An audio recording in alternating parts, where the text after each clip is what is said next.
I got someone pregnant. I'm gonna remarry her and we'll live off Mom's inheritance.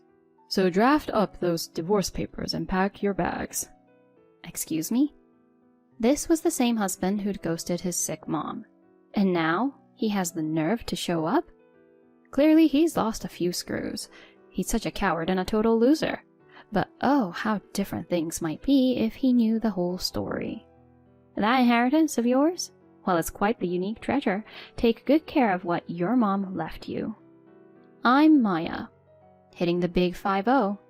I find myself talking to the TV even when I'm alone. Guess it's just one of those age things. Years back in my vibrant late 30s, I lived with my husband Ken and his mom Mary. Although Mary was technically still married to Ken's dad, Scott, they'd been doing the long-distance thing for years. Given Mary's health, Ken took charge of her medical visits and everyday stuff. That was until I came into the picture, and as a devoted housewife, I stepped up. Mary was a real gem. Our bond was the opposite of those cliché mother-in-law dramas. We were like two peas in a pod. But life took a turn when she had a stroke. Left paralyzed and speech impaired, her zest was gone. She became bedridden. My heart ached, but Ken? He was ice cold. Behind her back, he'd mutter, "Couldn't she have just passed on? This is gonna cost a fortune." Harsh for his own mom, but that was his truth. His visits became scarce, and his apathy was jaw-dropping. When she got discharged, I was out of my depth, being a full-time housewife with zero caregiver chops. Even with limited trips outside, I had to run errands. When I suggested we split the caregiver duties, he's like, "Hold up. You want me to do what?" "Seriously? She's your mom." "Look, I'm out working, and you're here. Shouldn't you handle everything?" "I'm not always home, you know. I do have to go get groceries and stuff." I was floored. I set him straight, and sensing he'd stepped over the line, he backpedaled. All right. Just tell me what to do." This clear change in attitude irked me. Divorcing him crossed my mind, but I feared how Mary would be treated without me around. But his half-hearted attempts were a joke. He'd often skip the essentials, like changing her diapers, and conveniently escape on weekends, pretending it was for work. Yet he'd return, flaunting his so-called grocery runs that were more about his junk food cravings. Yep, I'd shackled myself to Mr. Worthless. I wished I could blame Mary and walk out, but ditching someone who truly cared for me? No can do. Stuck between duty and affection, that house felt more like a prison. Around the 3rd year of caring for Mary one late night, I was jolted, awake by her sobs.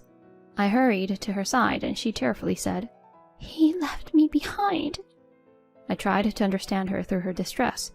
"He was on the phone, then he just said, 'See ya, Mom,' and walked out." Her speech, always difficult, became almost incomprehensible when she was upset. From what I pieced together after telling someone he'd be right there, my husband just left. Exhausted as I was from the daily grind, I kicked myself for not seeing the signs. "I wanted to go after him, but look at me. Even my own son left me. You might as well leave too, since we're not even related." She sobbed, her voice dripping with hurt and bitterness. We spent the night in each other's company trying to find solace. Come morning, I reached out to the police about my MIA husband. Their take? A grown man, probably stressed, just needed some space.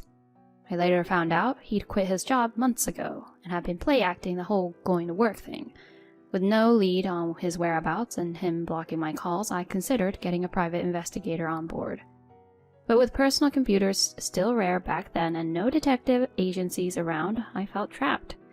Mary's heart gave out under the weight of her son's abandonment, and she was gone within a year. I tried calling him from the hospital and the funeral parlor. He didn't even show for her service. His indifference cut deep. The very next day, as I pondered my next steps and the complexities of divorcing a ghost, the front door creaked open. My first thought? Break in. I grabbed a bat, ready to defend myself, but in strolls my husband like he'd just popped out for a minute. "I'm back," he said nonchalantly. My emotions whirled. "What's up with a bat?" "What on earth? Why now? Where have you been?" was all I managed to say. "Heard about Mom. Got something to talk about, hence my return." "What is it?" "I've got someone pregnant." We want to live off Mom's inheritance, so give me a divorce and clear out," he said with a smirk. All I could do was laugh. You're joking, right? What's funny? See, here's the thing. Mary's inheritance, this house included, is now mine. Got her will right here to prove it. He gaped. But I'm her son. And I've been her daughter. Blood ties or not. She always said she valued a caring heart over a son who'd leave her in the lurch. No way. Give me that will. As he lunged, instinct took over, and I swung the bat. It connected. I swear I hadn't planned it. He rushed me, and it just happened. An unfortunate twist in an already twisted tale. Though what I did was painful for him, compared to Mary's suffering, it's just a scratch. To be frank, I could have taken another swing or two with that bat, and it would have still felt warranted. Oh, and heads up, I'm the beneficiary of the life insurance, so you're not getting any of that either.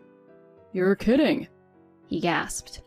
Whether from the shock of the news or from his injury, I couldn't tell. Look, it's not that you won't inherit anything. It's just unique.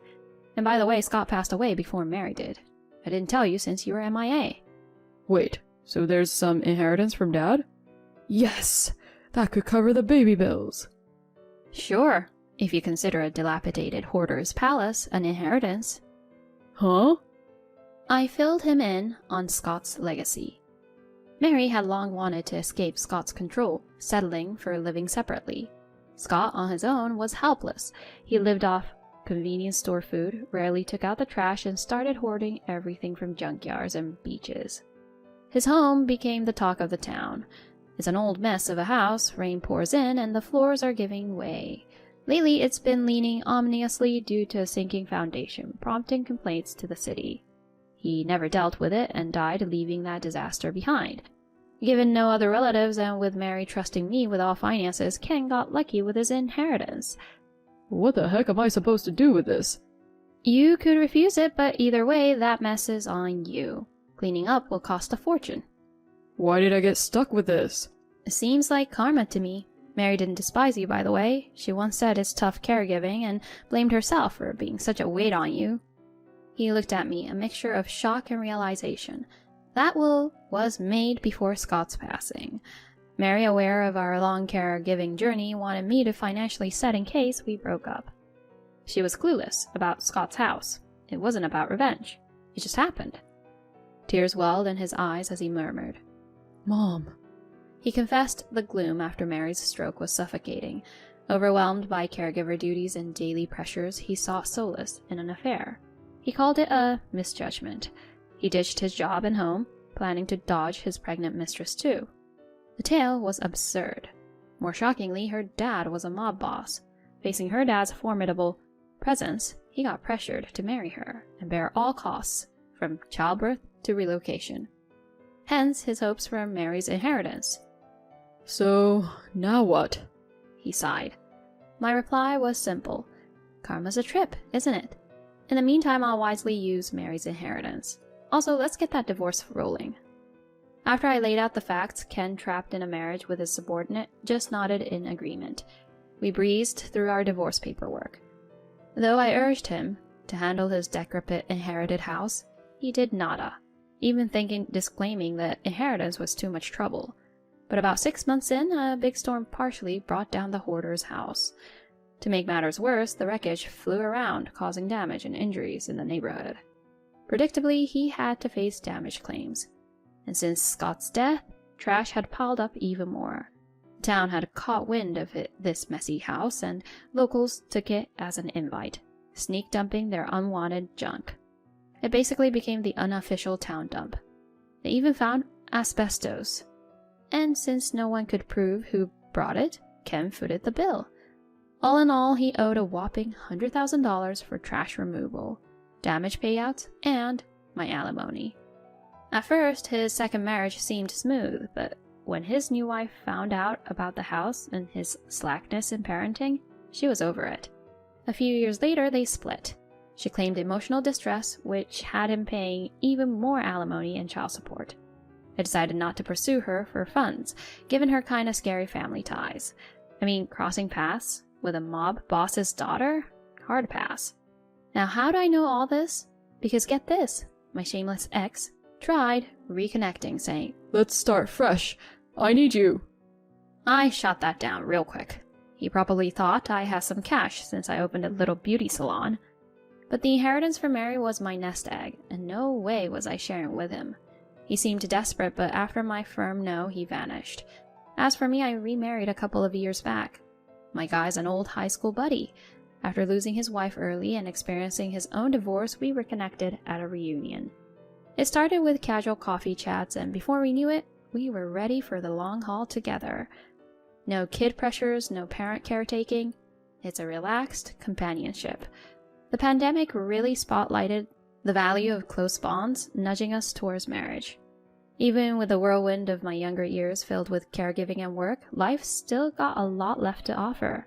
I'm holding on to a hopeful vision of even happier days ahead, and I'm eager to enjoy each one of them with my hubby by my side.